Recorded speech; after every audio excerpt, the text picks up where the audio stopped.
First, I'd like to introduce myself. My name is Professor James Taylor. I'm here in Nigeria from Canada, and I want to talk a little bit today about climate change um, and also how it might relate to landscape and landscape architecture. I am a landscape architect. Climate change is a very important topic, especially for students, because in the next 20 to 30 years, the effects of climate change are going to be quite obvious. A recent study done by a climate expert in Hawaii determined that areas of Nigeria may be most affected by 2029.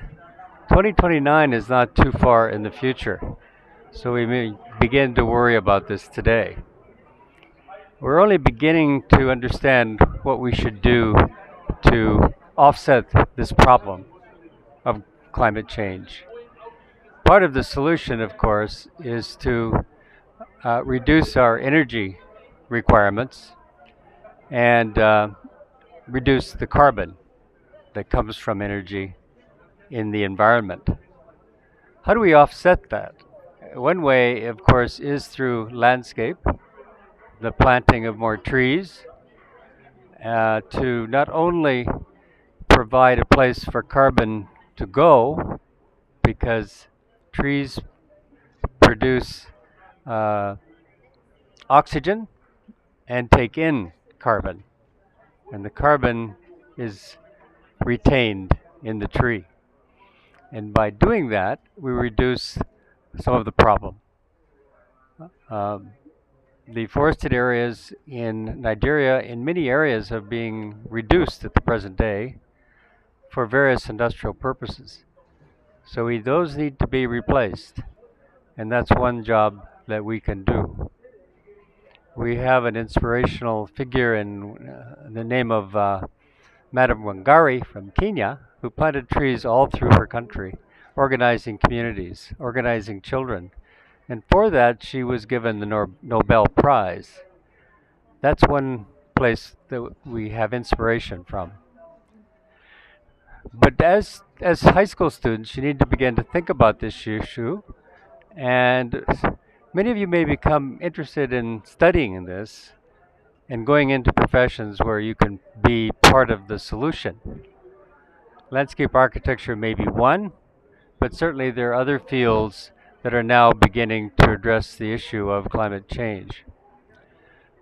I think perhaps at this stage, you may want to have a discussion on climate change. What is it? What does it mean to you?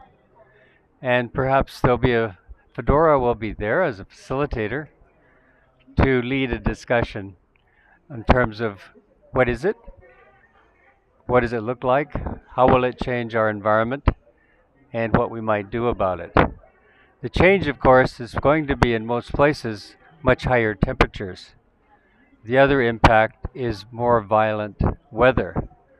And we're beginning to see that already in Asia and parts of America where typhoons, hurricanes are beginning to happen at a more regular rate. Currently, there are massive forest fires as I speak in Australia, and they are a lot worse than they were a few years ago. And that, to some degree, is an impact of climate change. What happens in Nigeria, I'm not an expert, but there will be effects, and we're told by the scientists that they might come here first. We'll begin to feel them early on. So thank you for listening to me. I think you can do further discussion on this and maybe some research in your classes. Thank you and goodbye.